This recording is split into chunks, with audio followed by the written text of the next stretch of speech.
Peter Marshall had always found solace in the broken. In an age of sleek, touch-sensitive devices and invisible wireless connections, his cluttered radio repair shop in the winding back streets of Cheltenham was a stubborn relic of a time gone by. The locals called him peculiar, a man out of sync with the world, but Peter wore the label like a badge of honor. He saw himself as more than a repairman. He was a guardian of forgotten voices, a curator of the airwaves' lost stories. The shop itself was a time capsule, housed in a weathered Victorian terrace. Its sagging roof and cracked sash windows gave it an air of tired dignity. Inside, the atmosphere was steeped in a cocktail of solder, and the faint, lingering scent of PG tips. Rows upon rows of battered radios lined the shelves, their wooden casings scuffed and scratched, their dials frozen in time. Each one bore witness to lives lived, a wartime announcement, a distant love song, a whispered confession at midnight. The October rain began early that Tuesday morning, drumming steadily against the shop's grimy panes. By evening, it had become a relentless downpour, turning the cobblestone streets into slick, gleaming mirrors. Peter was preparing to close for the day, wiping down his workbench after a long session restoring Mrs. Henderson's 1960s Bush radio. He loved the craftsmanship of those old models, the way the wood gleamed when polished, the soft hum they made when warming up. It was honest work, and Peter found satisfaction in returning life to things long thought dead. As he reached for his coat, something caught his eye, a black object peeking out from behind a dusty stack of service manuals.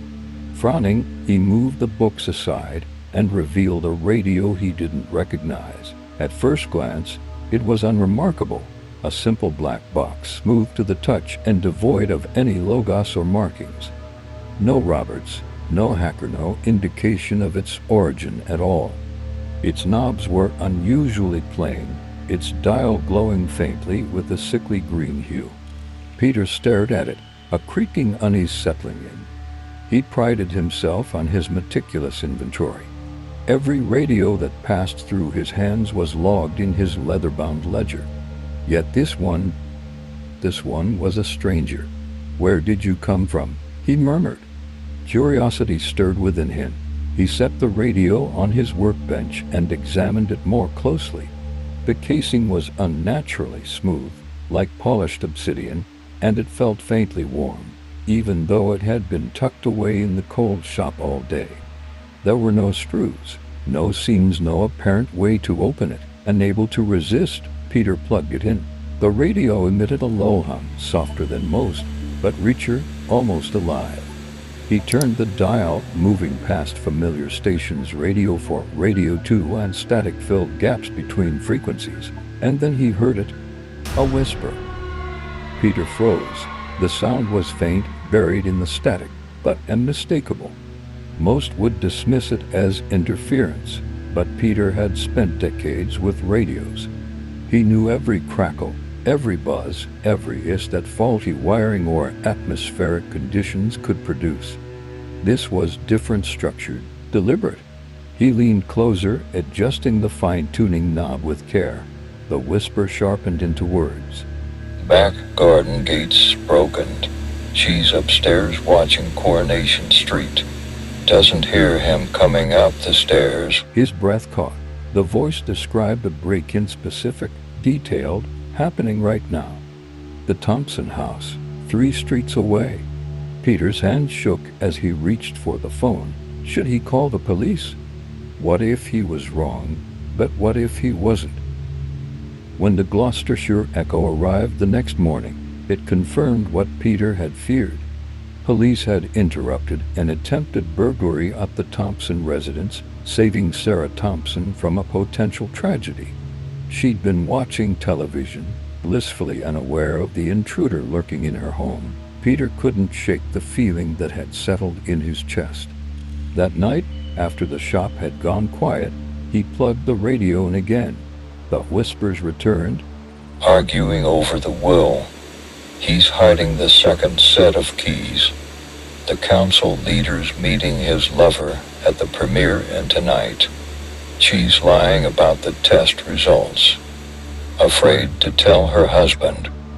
Each voice peeled back the genteel facade of Cheltenham, exposing the secrets that hid in its quiet streets.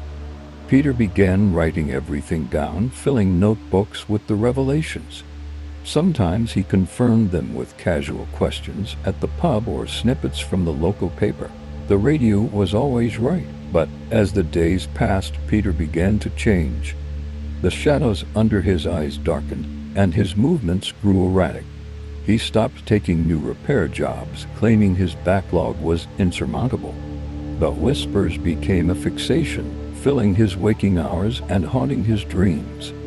Then, one storm-lashed evening, the voices turned their attention to him. Peter Marshall sits alone in his shop. His tea's gone cold. He hasn't spoken to his sister in Cornwall in months. The radio knew him. He's afraid now, thinks he can stop us. But he's already listening. Panicking, Peter yanked the plug from the wall, but the whispers didn't stop. They grew louder, spilling into the room, the green light from the dial flickering like a heartbeat. You can't silence us. We're part of you now. Peter grabbed a hammer, his vision swimming. He raised it high and brought it crashing down on the radio. The casing cracked, wires spilling out like veins, but the voices didn't stop. Instead, they laughed. The shop lights flickered, the radiator hissed and clanged, and then there was silence. For a moment, Peter thought he had won, but when he turned toward the window, he saw his reflection. Only, it wasn't his reflection. The figure in the glass looked like him, but wasn't. Its features were distorted, its edges shimmering like static. And it was smiling. The reflection spoke, its voice carrying the same crackling undertone as the radio. We're not finished. Before Peter could react, the figure reached through the glass. Its hand was cold, electric, and when it touched his arm, Peter felt his body stiffen, his vision blurry.